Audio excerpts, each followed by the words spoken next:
ആരാണ് ഡിമണിയുടെ ഇടപാടിന്റെ വിവരങ്ങൾ എന്തൊക്കെയാണ് എന്നതിൽ വെളിച്ചം വീശുന്ന വിവരങ്ങൾ പുറത്തു വരേണ്ടതുണ്ട്. SIT ആ ചോദ്യം ചെയ്തിൽ പുരോഗമിക്കുന്ന SIT യെ സംബന്ധിച്ച് ദിവസങ്ങൾ മാത്രമേ ബാക്കിയുള്ളൂ. 14-ാം തീയതിക്കകം റിപ്പോർട്ട് സമർപ്പിക്കേണ്ട അന്തിമ റിപ്പോർട്ട് കോടതിക്ക് മുന്നിൽ വെക്കേണ്ടതുണ്ട്. ഞാൻ പ്രസാദിലേക്ക് പോകുന്നു. പ്രസാദ്, ഇപ്പോൾ പഞ്ചലോഹം, വെള്ളി, സ്വർണം എന്നിവയിൽ നിർമ്മിച്ച വിഗ്രഹങ്ങളുമായി മല കയറിയ സന്നിധാനത്ത് നിരവധി അയ്യപ്പ ഭക്തർ എത്തുന്നു. ഇവ സ്വീകരിച്ച ബില്ല് നൽകേണ്ടതുണ്ട് ദേവസ്വം അഡ്മിനിസ്ട്രേറ്റീവ് ഓഫീസ്. പക്ഷേ പലപ്പോഴും നൽകാറില്ല എന്ന് പറയുന്നു. ഇങ്ങനെ ലഭിക്കുന്ന വിഗ്രഹങ്ങൾ അത് ഉന്നത ഉദ്യോഗസ്ഥരുടെ ഒത്താശയോടെ കടത്തുകയാണ് എന്ന ആരോപണം അതിശക്തമായിട്ട് ഉയരുന്നുണ്ട്. അപ്പോൾ ആ രൂപത്തിലുള്ള വിഗ്രഹങ്ങളാണോ ഇയാളിൽ നിന്നും കണ്ടെത്തിയത്? അതാണോ ഈ പത്തനംതിട്ടക്കാരനായ വിദേശ വ്യവസായി രമേശ് ചെന്നിത്തലയ്ക്ക് നൽകിയ വിവരം? അതിന്റെ അടിസ്ഥാനത്തിലാണോ SITക്ക് ആ വിവരങ്ങൾ ലഭിച്ചത്? ഈ ചോദ്യങ്ങളൊക്കെ അവിടെ നിൽക്കുകയാണ്. നമുക്ക് ഈ ഘട്ടത്തിൽ പറയാവുന്ന പ്രധാനപ്പെട്ട വിവരങ്ങൾ എന്താണ്? ഈ വിവരങ്ങളിൽ, ഈ ഇടപാടുകളിൽ മണി, ഉണ്ണികൃഷ്ണൻ പോറ്റി, ഒരു രാഷ്ട്രീയ ഉന്നതൻ, അതായത് ശബരിമലയിൽ തന്നെ ഭരണപരമായ കാര്യങ്ങളിൽ പ്രധാനപ്പെട്ട ചുമതല വഹിക്കുന്ന ഒരാൾ കൂടി പങ്കുണ്ടായെന്ന കാര്യം കൂടി വരികയാണ്. അതിൽ ആ പേരാണ് പുറത്തു വരേണ്ടത്. അതിലേക്ക് വെളിച്ചം വരുന്ന വിവരങ്ങൾ മണിയിൽ നിന്ന് ലഭിക്കുമോ എന്നുള്ളതാണ് ഏറ്റവും വലിയ ഉദ്വേഗം. പ്രസാദ്,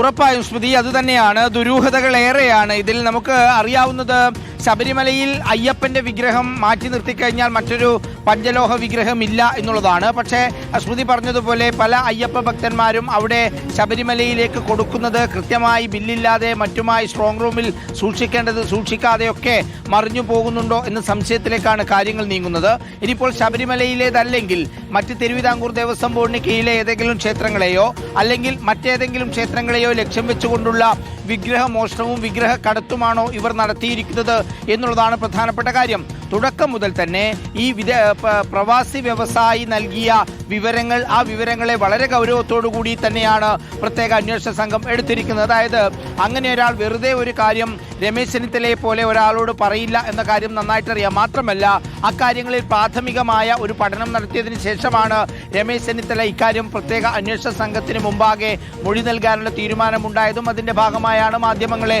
അറിയിക്കുകയും എല്ലാം ചെയ്തത്. അതുകൊണ്ട് തന്നെ രമേശ് ചെന്നിത്തലയുടെ മൊഴിയെടുപ്പിന് ശേഷം വളരെ ഗൗരവമായി തന്നെയാണ് പ്രത്യേക അന്വേഷണ സംഘം ഇതിനെ കണ്ടതും പ്രവാസി വ്യവസായിയുടെ മൊഴി രേഖപ്പെടുത്തുകയും ചെയ്തത്. പ്രവാസി വ്യവസായിയുടെ മൊഴി പ്രകാരം പ്രവാസി വ്യവസായി നേരിട്ട് കണ്ട ഒരുപാട് കാര്യങ്ങളുണ്ട്.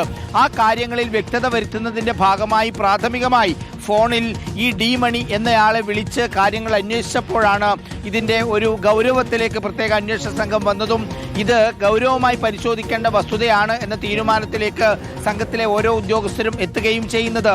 അതിന്റെ ഭാഗമായി തന്നെയാണ് സമയം തീരെ കളയാതെ ചെന്നൈയിലേക്ക് പ്രത്യേക അന്വേഷണ സംഘത്തിലെ ഒരു ടീം എത്തുന്നത്. ഏറ്റവും അവസാനം ഇന്ന് ആ മണിയെ ചോദ്യം ചെയ്യുന്നത്. അങ്ങനെ ചോദ്യം ചെയ്യുന്നതാണ് നമ്മുടെ റിപ്പോർട്ടറിന്റെ ക്യാമറയിൽ കുടുങ്ങുകയും ചെയ്തത് എന്നതാണ് ഇതിൽ ഏറ്റവും പ്രധാനപ്പെട്ട കാര്യം. ഈ പറയുന്ന വിഗ്രഹങ്ങൾ, 4 ഒരു വിഗ്രഹം ആ പ്രവാസി വ്യവസായി കണ്ടു, മറ്റുള്ള 3 വിഗ്രഹങ്ങൾ കയ്യിലുണ്ട് എന്ന് പറയുന്ന സമയത്ത് ആ 4 വിഗ്രഹങ്ങൾ എവിടെ നിന്നുള്ളതാണ് എന്നത് ഏറ്റവും പ്രധാനമാണ്.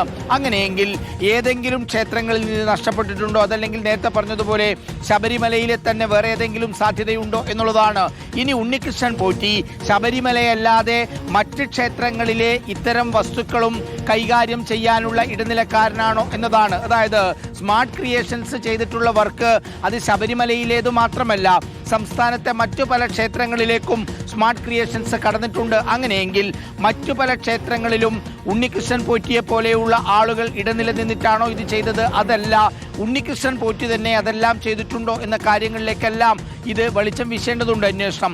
അതിനിടയിലാണ് മണി എന്ന് പറയുന്ന കഥാപാത്രം വന്നു പെടുന്നതും മണി എന്ന് പറയുന്ന ആൾ കോടിക്കണക്കിന് രൂപ കൈമാറ്റം ചെയ്തതായ വിവരം കൃത്യമായി തെളിവുകൾ സഹിതം പ്രത്യേക അന്വേഷണ സംഘത്തിന് മുമ്പാകെ പ്രവാസി വ്യവസായി കൊടുക്കുകയും ചെയ്യുന്നത്. ആ പണം ബന്ധപ്പെട്ട് വളരെ